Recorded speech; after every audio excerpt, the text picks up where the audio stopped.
Class 9th NCERT chapter number 2 polynomials बहुपद exercise 2.4 question number 3 के का मान ज्ञात कीजिए जबकि निम्नलिखित स्थितियों में से प्रत्येक स्थिति में x माइनस 1 px का एक गुणनखंड हो।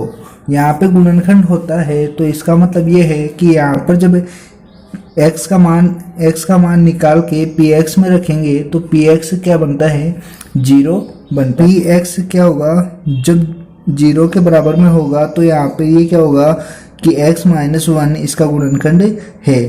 तो यहाँ पर ये बोला है कि इसका गुणनखंड है, तो अपन ने पहले क्वेश्चनों में निकालते थे, गुणनखंड निकालते थे, तो यहाँ पर यदि px 0 के बराबर में आता था तो गुणनखंड होता था, नहीं तो नहीं होता था। अब यहाँ पे ये बोला है कि गुणनखंड है तो ये px 0 के बराबर में रख सकते हैं। अब देखो यहाँ से आपको बहुपद दिया हुआ है x माइनस 1, इसको यदि 0 के बराबर में रखते हो तो x बराबर आता है प्लस का 1। यदि x बराबर प्लस का 1 आप px में रखते हो तो px बराबर आपके पास है x square plus x plus के। यहाँ से शेषफल प्रमेय के अनुसार p1 यहाँ पे रखते हो तो x की जगह 1 रखते हो तो क्या आता है 1 का स्क्वायर प्लस 1 प्लस के। तो यहाँ पे देखो 1 का स्क्वायर है 1 प्लस का के, तो यहाँ पे ये क्या बन जाएगा आपके पास 2 प्लस के। कैसे, 1 और 1 कितना होता है, 2 होता है। अब यहाँ पे आपको बोला है कि देखो px जब बराबर में 0 रखोगे तो ये आपके पास एक गुणनखंड होगा, तो गुणनखंड है इसलिए आप क्या रख सकते हो, px के बराबर में 0 रख सकते हो। तो यहाँ पे देखो ये आपके पास px था p1 था, तो यहाँ पे आप रख सकते हो, देखो x माइनस 1 px का एक गुणनखंड है, तो आप क्या रख सकते हो कि जो px है 2 प्लस के बराबर 0 रख सकते हो। यहाँ से k का मान आपके पास आ जाएगा, तो यहाँ पे 2 उधर जाएगा तो किस में आएगा, माइनस का 2। आपको यहाँ पे k का मान ही निकालना है।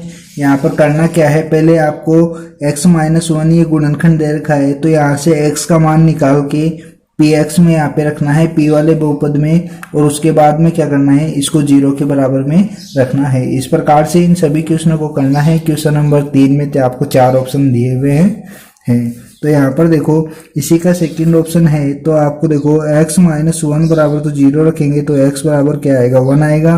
अब यहाँ से px आपको दिया हुआ है 2x स्क्वायर प्लस का k x प्लस का रूट 2। यहाँ से px की जगह आप क्या रखोगे, 1 रखोगे, तो यहाँ पे ये बनेगा 2 गुणा 1 का स्क्वायर प्लस k गुणा 1 प्लस रूट 2। यहाँ से देखो 1 का स्क्वायर 1 होता है तो ये आपके पास 2 ही आएगा, प्लस k को 1 से गुणा करोगे तो k आएगा प्लस रूट 2। अब देखो ये तो p1 का मान आ गया, p1 को अब 0 के बराबर में रखोगे तो यहाँ पे देखो इसको क्या करना है, 0 के बराबर में रख दो। कैसे, p1 बराबर 0, तो यहाँ पर ये हो जाएगा 2 प्लस के प्लस रूट 2 बराबर 0। तो यहाँ पर आपको k का मान निकालना है, तो जो भी k के पास जो भी है उसको क्या करना है, बराबर के उधर में भेजना है। तो यहाँ से k बराबर 2 इधर आएगा तो माइनस का 2, रूट 2 इधर आएगा तो भी माइनस का रूट 2। यदि चाहो तो आप ये भी आंसर में लिख सकते हो, और यदि माइनस को कॉमन लेना चाहते हो तो माइनस 2 प्लस रूट 2। आपके दोनों ही आंसर सही है। इसी का थर्ड ऑप्शन है px बराबर k x square minus root 2 x plus का 1। तो यहाँ पर आपको एक गुणनखंड x माइनस 1 बराबर 0 रखना है, x का मान आएगा प्लस का 1। ये जो x का मान है वो आपको px में रखना है, तो px आपके पास दिया हुआ है k x square minus root 2 x plus का 1।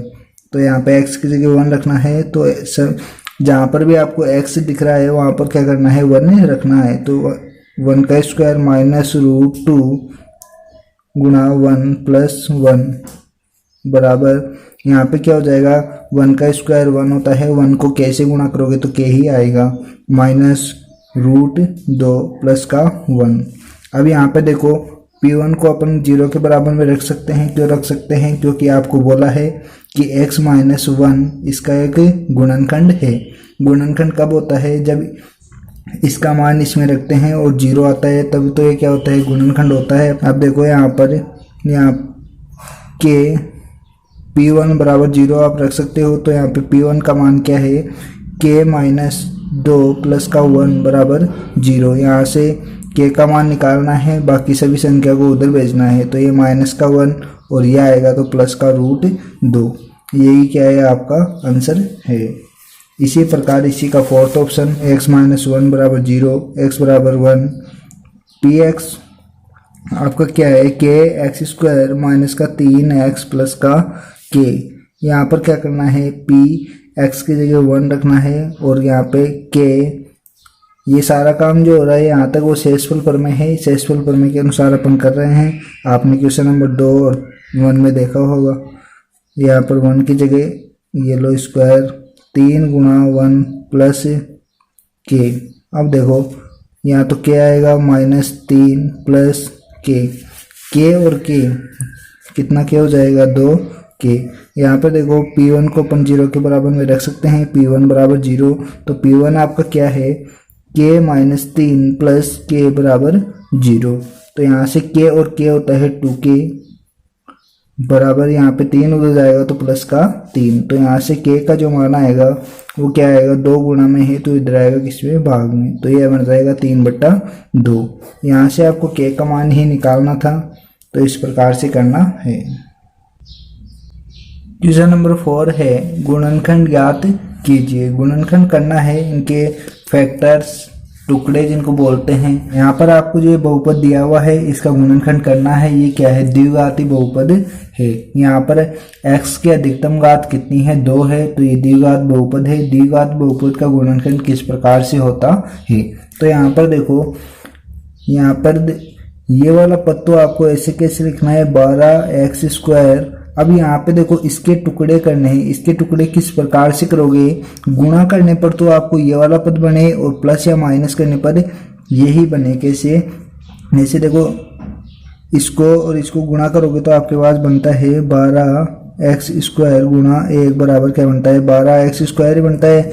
आपको ऐसे टुकड़े करने हैं कि गुणा करने पर तो 12x स्क्वायर बने और प्लस या माइनस करने पर आपके पास बने माइनस का 7x। तो यहाँ पर देखो मैंने लिखा माइनस का 4x माइनस का 3x। तो यहाँ पर देखो माइनस की 4 को माइनस की 3 से करोगे तो प्लस का 12 और x को x से गुणा करोगे तो x स्क्वायर। तो अपन इस 7x की जगह क्या लिख सकते हैं? माइनस का 4x माइनस का 3x। तो यहाँ पर माइनस का 4x माइनस का 3x और ये प्लस का 1। ऐसे कैसे? केवल ये जो काम हो रहा है केवल इस 7 की जगह ये अपन को करना है। ये वाला पद ऐसे कैसे लेना है और ये भी क्या ऐसे कैसे लेना है। तो यहाँ पर जो फैक्टर हुए इसके फैक्टर हुए, देखो इन दोनों को जोड़ने पर तो ये 7x बनता है और इन दोनों को गुणा करने पर इन दोनों का गुणा आना चाहिए, जैसे इस प्रकार से। तो यहाँ पर देखो, अब देखो 2 के पद में आपको कॉमन लेना है, तो यहाँ पे इन दोनों में जो कॉमन आएगा वो क्या आएगा? 4x इन दोनों में कॉमन आएगा, तो यहाँ से बचेगा 3x। यहाँ पर देखो इन दोनों को गुणा करोगे तो 12x बनता है, तो यहाँ से 4x कॉमन आया तो बचा क्या? 3x माइनस यहाँ से 4x कॉमन आ गया तो क्या बनेगा? 1 ही बचेगा। यहाँ से देखो इन दोनों में क्या कॉमन आता है? माइनस का 1 आप कॉमन लेते हो तो यहाँ पे ये तो बचेगा प्लस का 3x और ये बचेगा माइनस का 1। कैसे? जैसे इसको अंदर गुणा करोगे तो आपको पास ऐसे की ऐसे संख्या ये वाला पद ही आ जाएगा। तो यहाँ पर आपको इस प्रकार से गुणनखंड करने हैं।